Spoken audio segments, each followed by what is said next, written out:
Selamat datang kembali. Hari ini, kita mau bahas satu kasus manajemen klasik dari Peter Drucker yang menurut saya menarik banget.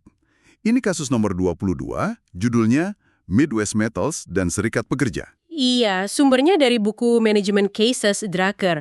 Kasus ini menyajikan satu dilema yang sebenarnya sering banget kejadian loh di banyak perusahaan. Betul, ini soal tunjangan karyawan, khususnya layanan kesehatan, dan ya hubungan yang kadang agak rumit ya antara perusahaan sama serikat pekerjanya. Benar. Intinya gini, perusahaan punya rencana bagus, objektifnya sih bagus, buat ningkatin layanan kesehatan karyawan. Tapi, entah kenapa malah ditolak mentah-mentah sama serikatnya. Nah ini kan aneh. Kenapa bisa begitu?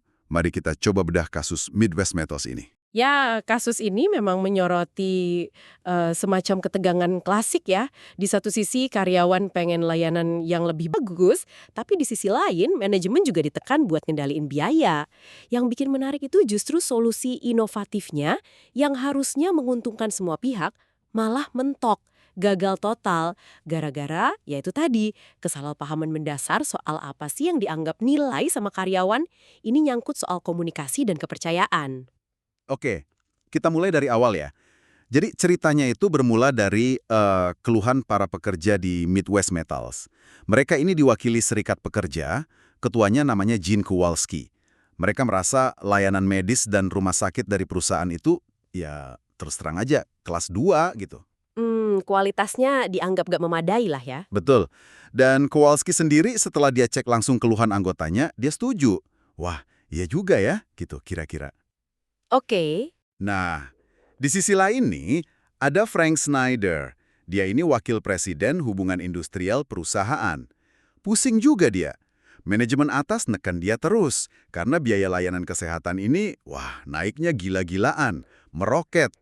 Padahal kualitasnya dirasa turun ya. Justru itu, kualitasnya dirasa turun. Dan yang ngeluh bukan cuma karyawan biasa loh, tapi juga para supervisor dan manajer. Jadi serba salah kan, kualitas jelek, biaya malah tinggi. Nah ini dia, tekanan ganda yang sering banget dihadapi manajemen. Tuntutan kualitas dari bawah, tekanan efisiensi dari atas. Karyawan gak puas, manajemen juga ngerasa bebannya berat. Untuk ngatasin ini, ya langkah logisnya perusahaan minta direktur medis mereka, namanya Dr. Helen Furness, untuk meneliti masalah ini lebih dalam, cari solusi. Nah, Dr. Fornes ini nggak main-main solusinya. Bukan cuma tambal sulam. Dia usul sesuatu yang, wah, pada masanya itu cukup radikal. Dia usulkan ganti sistem total, jadi sistem klinik prabayar. Oh, kayak model Kaiser Permanente gitu ya, yang di California itu? Betul, mirip banget konsepnya. Idenya itu sampai mau bikin yayasan medis sendiri, namanya Midwest Medical Foundation. Wah, serius ini? Serius, jadi yayasan ini nanti punya klinik sendiri, dokternya digaji tetap, bukan dibayar per layanan gitu. Bahkan ada rencana mau akuisisi rumah sakit lokal, Park Street Hospital, yang kebetulan lagi kesulitan finansial. Jadi bukan cuma ganti skema asuransi, tapi bangun sistem layanan sendiri. Kali ada tindakan. Nah, sistem gitu kan kadang malah mendorong kuantitas layanan, bukan fokus ke kesehatan jangka panjang atau pencegahan. Bener juga. Sebaliknya, model prabayar yang diusulkan Dr. Furness ini kan biayanya tetap per anggota per periode waktu, per kapita gitu. Secara teori, ini mengubah insentifnya. Fokusnya jadi lebih ke arah gimana caranya anggota ini tetap sehat, biar biaya terkendali. Oh, masuk akal. Dan ini juga memungkinkan cakupan layanan yang lebih komprehensif biasanya, karena kan biayanya udah dibayar di muka. Skalanya juga ambisius loh. Rencananya awalnya mau mencakup 10.000 karyawan Midwest Metals plus keluarga mereka. Tapi harapannya nanti perusahaan lain di kota itu juga ikut gabung, jadi lebih besar lagi. Oke. Janjinya, layanan kesehatan yang lebih baik, lebih komprehensif dari yang ada saat itu. Dan ini nih bagian yang paling bikin, wah menarik. Setelah 1 atau 2 tahun transisi, ada potensi penghematan biaya yang signifikan banget, bisa sampai 40%. 40%. Wow! Iya, kedengerannya kan kayak solusi idaman banget ya. Layanan lebih bagus, biaya malah bisa turun drastis. Potensi hemat 40% itu jelas angka yang gede banget ya. Pasti menarik buat manajemen. Tapi di sisi lain, potensi peningkatan kualitas layanan juga kan signifikan buat karyawan. Rencana akuisisi rumah sakit itu juga nunjukin keseriusan, ada visi jangka panjang untuk kontrol kualitas dan biaya secara terintegrasi. Jadi secara teknis dan konsep, rencana Dr. Fairness ini, wah di atas kertas sih kelihatan bagus banget, menjanjikan. Sekarang, gimana cara perusahaan nyampein ini ke serikat pekerja? Lewat Schneider tadi, manajemen itu nekenin satu komitmen penting. Mereka janji, meskipun ada potensi hemat besar, perusahaan bakal tetap keluarin uang yang sama per karyawan, sama kayak skema lama. Setidaknya untuk 5 tahun ke depan. Oh, jadi anggarannya nggak dipotong ya, meskipun biayanya bisa turun. Betul. Anggaran kesehatannya tetap sama dari sisi perusahaan, paling nggak untuk 5 tahun itu. Jangka menengah aman lah. Terus penghematan yang 40% tadi gimana? Nah, itu dia. Semua penghematan biaya yang nanti beneran kejadian, itu bakal dimasukin ke semacam dana khusus, special fund. Nanti, setelah 5 tahun, penggunaan dana ini diputusin bareng-bareng. Perusahaan sama serikat pekerja duduk bareng. Diputusin bareng, Nah, oke. pilihannya bisa buat ningkatin lagi manfaat kesehatannya, mungkin nambah cakupan gigi gitu misalnya. Atau bisa juga dialokasiin buat tunjangan karyawan yang lain. Kalau dari kacamata hubungan industrial nih, tawaran ini gimana? Cukup strategis ya? Kayak nunjukin niat baik gitu. Menurut Anda gimana? Wajar atau malah murah hati? Menurut saya sih ini cukup strategis dan kelihatan ada niat baik ya. Komitmen buat nahan tingkat pendanaan selama 5 tahun, padahal biaya realnya bisa turun. Itu kan upaya buat meredam kekhawatiran. Khawatir kalau ini cuma akal-akalan perusahaan buat motong biaya aja atas nama efisiensi. Iya, bisa jadi kan dicurigai gitu. Betul. Terus, pembentukan dana khusus yang nanti dikelola bareng setelah 5 tahun, itu kan insentif tambahan, upaya bangun kemitraan. Ini secara eksplisit mencoba ngatasin asumsi zero sum, asumsi bahwa untungnya perusahaan pasti ruginya karyawan. Ini langkah buat bangun kepercayaan sih, jelas. Terus, gimana reaksi awal si pemimpin serikatnya si Gene Kowalski? Disebutin di kasusnya, dia awalnya antusias banget. Dia lihat potensi nyatanya buat anggota dia. Layanan lebih baik, terus ada potensi manfaat tambahan di masa depan dari dana khusus itu. Dia setujulah sama pendekatan dasarnya. Oke, awalnya positif ya. Ya, tapi ada satu hal yang agak menarik nih. Waktu dia ditawarin buat ikut mimpin gugus tugas yang ngerumus detail rencana ini, Kowalski nolak. Loh, kenapa nolak? Alasannya, katanya sih dalam kontrak kerja bersama mereka, urusan asuransi kesehatan itu tanggung jawab manajemen. Jadi, dia milih jaga jarak formal aja. Meskipun gitu, dia tetap pantau terus perkembangan gugus tugasnya. Cukup cermat dia mantau. Sikap kayak gini wajar nggak sih buat pemimpin serikat? Sikap Kowalski ini bisa dilihat dari beberapa sisi ya. Mungkin dia memang paham dan hormat sama batasan formal di kontrak. Jadi biar manajemen tetap tanggung jawab di area mereka, Bisa jadi. tapi bisa juga ini langkah taktis. Dengan nggak terlibat langsung di perumusan, serikat kan jadi punya posisi bebas buat nanti mengkritik atau bahkan nolak rencana finalnya kalau dianggap nggak pas, nggak terikat Oh. proses gitu. Jadi dia dukung idenya, tapi tetap jaga independensi serikat. Kurang lebih gitu. Navigasi yang hati-hatilah dalam politik internal dan eksternal serikat. Sampai titik ini sih kayaknya semua masih oke ya. Masih ke arah positif, meskipun ada sedikit kehati-hatian dari Kowalski.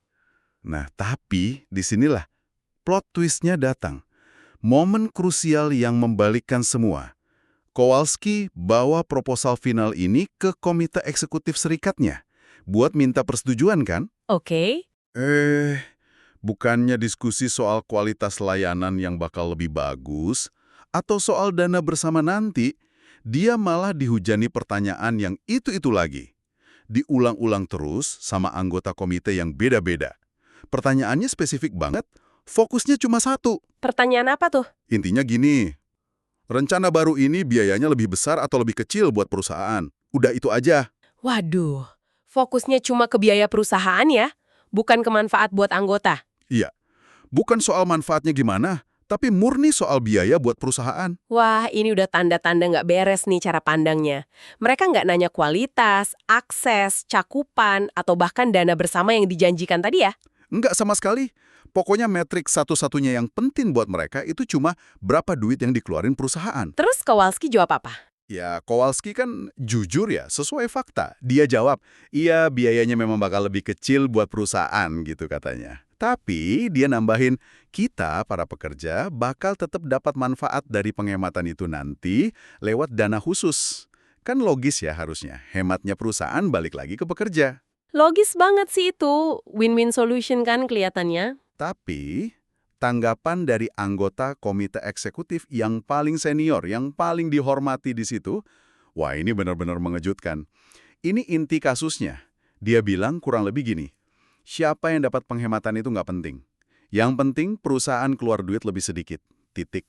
Loh? Terus dia lanjut, kamu nggak bakal bisa yakinin saya atau siapapun di pabrik ini bahwa sesuatu itu bagus buat kita kalau biayanya lebih murah buat perusahaan. Astaga. Kita semua tahu aturannya, katanya. Makin mahal biayanya buat perusahaan, makin bagus manfaat itu buat kita. Makin murah biayanya buat perusahaan, pasti makin jelek buat kita. Kaku banget ya pola pikirnya. Itu dia. Itu manifestasi sempurna dari paradigma biaya sama dengan nilai dari sudut pandang karyawan dalam konteks ini. Logikanya kan keliru ya secara fundamental, tapi rupanya mengakar banget. Mereka nyamain pengeluaran perusahaan dengan keuntungan karyawan. Iya, aneh ya. Apapun yang ngurangin biaya perusahaan, otomatis dianggap merugikan karyawan. Nggak peduli ada bukti objektif soal kualitas layanan naik atau manfaat lain, itu diabaikan aja. Dan hasilnya, ya bisa ditebak lah ya. Ditolak pasti. Ditolak mentah-mentah. Rencana yang udah dirancang Dr. Furness, didukung manajemen, awalnya disetujui Kowalski. Ditolak bulet sama komite eksekutif serikat. Hilang sudah semua potensi perbaikan layanan, potensi penghematan bersama. Anti klimaks banget, ironis. Penolakan ini nunjukin betapa kuatnya persepsi dan asumsi yang udah tertanam ya. Logika biaya sama dengan nilai ini kemungkinan besar akarnya dari sejarah panjang ketidakpercayaan antara buruh sama manajemen. Mungkin pengalaman masa lalu ya? Bisa jadi banget. Mungkin pernah ada pengalaman di mana upaya efisiensi perusahaan itu beneran merugikan karyawan. Jadinya timbul pandangan kalau hubungan industrial itu ya zero-sum game aja. Untungnya satu pihak pasti ruginya pihak lain. Nah, paradigma ini jadi kayak kacamata kuda gitu. Menghalangi mereka lihat potensi win-win di proposal baru ini. Jadi kegagalannya bukan di rencananya dong ya? Kan rencananya bagus tadi. Bukan. Bukan di desain teknis, rencananya yang kayaknya superior. Kegagalannya justru di aspek manusianya. Komunikasi nilainya nggak efektif, nggak mampu nembus tembok ketidakpercayaan, dan kuatnya paradigma berpikir yang keliru tapi udah mengakar itu. Manajemen mungkin salah antisipasi ya? Bisa jadi, mereka mungkin terlalu fokus ke data, ke logika rasional. Sementara keputusan serikat ternyata didorong sama emosi, sejarah, dan persepsi yang beda banget soal nilai. Peter Drucker sendiri waktu analisis kasus ini, dia catat loh, pola pikir kayak gini, nyamain biaya sama nilai sebuah tunjangan itu ternyata nggak cuma ada di kalangan serikat pekerja aja. Dia nemuin jejak cara pikir serupa, mungkin bentuknya beda, tapi ada juga di kalangan manajemen pada waktu itu. Jadi bias ini bisa ada di dua sisi meja perundingan. Wah, menarik gitu. Anda sendiri pernah nggak lihat gema cara berpikir kayak gini? Di konteks lain, di mana biaya jadi satu-satunya ukuran nilai, terus ngabain hasil atau kualitas sebenarnya? Oh, sering. Fenomena ini bisa muncul dalam banyak bentuk kok. Misalnya pas pengadaan barang atau jasa gitu ya. Kadang ada kecenderungan milih opsi paling mahal karena diasumsiin paling berkualitas. Padahal belum tentu. Nggak ada analisis nilai yang cermat. Atau kebalikannya ya, fokus potong biaya terus tapi nggak mikir dampaknya. Nah, itu juga. Fokus membabi buta pada potong biaya tanpa mikirin dampaknya ke kualitas, ke moral karyawan, atau risiko jangka panjangnya. Dalam konteks tunjangan karyawan kayak di kasus Midwest Metals ini, dampaknya kan nyata banget dan merugikan. Karyawan bisa kejebak sama skema yang mahal buat perusahaan, tapi kualitasnya jelek. Cuma karena mahal dianggap kemenangan negosiasi sama serikatnya ya? Bisa jadi begitu. Mahal dianggap bukti kalau serikat berhasil memaksa perusahaan keluar uang banyak. Di sisi lain, perusahaan jadi ragu-ragu mau inovasi cari solusi tunjangan yang lebih baik dan efisien. Kenapa? Ya karena khawatir tiap upaya efisiensi pasti langsung dicurigai dan ditolak. Nggak peduli seberapa besar manfaatnya buat karyawan. Jadi malah lus-lus ya situasinya? Betul. Situasi lus-lus yang menghambat kemajuan. Kasus ini jadi pengingat keras ya, betapa pentingnya komunikasi yang lebih dari sekedar angka biaya. Ini soal membangun pemahaman bareng tentang nilai yang sesungguhnya. Apa sih artinya layanan kesehatan yang baik? Gimana cara mencapainya? Gimana bagi manfaatnya secara adil? Butuh dialog ya berarti, transparansi juga. Iya, butuh dialog, transparansi, dan upaya sungguh-sungguh buat bangun lagi kepercayaan yang mungkin udah terkikis bertahun-tahun. Oke, jadi kalau kita tarik kesimpulannya nih, pelajaran utama dari kasus Midwest Metals ini adalah soal adanya jurang pemisah yang bisa lebar banget ya antara biaya sebuah program tunjangan sama gimana nilai program itu dipersepsikan. Rencana yang udah dirancang bagus, nawarin layanan lebih baik, bahkan ada potensi untung bareng di masa depan. Bisa gagal total cuma gara-gara paradigma berpikir yang tadi itu, yang nyamain biaya perusahaan sama nilai buat karyawan. Tepat sekali. Fokus pada biaya mengalahkan fokus pada manfaat nyata. Kegagalannya bukan soal angka atau teknis, tapi soal persepsi, komunikasi, dan kepercayaan. Iya, paradigma makin mahal buat perusahaan makin bagus buat kita, itu jadi kayak tembok penghalang yang nggak bisa ditembus. Ini menggarisbawahi betapa pentingnya sebelum kita luncurin inisiatif besar apapun yang menyangkut perubahan cara pandang, kita harus paham dulu secara mendalam. Paham asumsi, kekhawatiran, cara berpikir pihak lain itu gimana. Baru setelah itu, kita rancang strategi komunikasi yang secara eksplisit ngatasin persepsi itu, bukan cuma nyajiin data aja. Dan ini nyambung ke pertanyaan reflektif yang diajukan Drucker di akhir kasus ini ya. Pertanyaan yang menurut saya masih relevan banget sampai sekarang. Betul. Pertanyaannya kan, gimana caranya menjembatani jurang persepsi antara biaya dan nilai nih? Strategi apa yang bisa bantu baik manajemen maupun serikat pekerja atau pihak-pihak lain lah dalam negosiasi untuk bisa fokus ke nilai dan hasil nyata dari suatu program atau usulan, bukan malah terpaku cuma sama biayanya aja. Gimana caranya kita bisa geser fokus dari sekedar berapa sih biayanya buat mereka, jadi apa manfaatnya buat kita, dan gimana kita bisa mastiin manfaat itu beneran kejadian. Apalagi dalam situasi di mana tingkat kepercayaan antar pihak mungkin rendah ya. Kan sering tuh kejadian di hubungan industrial atau negosiasi lain yang kompleks. Ini tantangan komunikasi dan kepemimpinan yang mendasar banget sih. Iya, betul sekali. Nah, ini jadi pertanyaan penting juga buat Anda yang mendengarkan. Dalam situasi Anda sendiri, gimana caranya Anda bisa memastikan bahwa nilai sesungguhnya dari sebuah ide atau proposal itu dipahami dengan benar oleh semua pihak, melampaui sekedar metrik biaya yang mungkin paling gampang kelihatan, tapi seringkali justru paling menyesatkan. Pertanyaan yang bagus untuk direnungkan. Oke. Terima kasih sudah menyimak penelaahan kasus Midwest Metals kali ini. Semoga bisa memberi perspektif baru ya tentang dinamika persepsi, biaya, dan nilai dalam pengambilan keputusan. Sampai jumpa di pembahasan berikutnya. Sampai jumpa.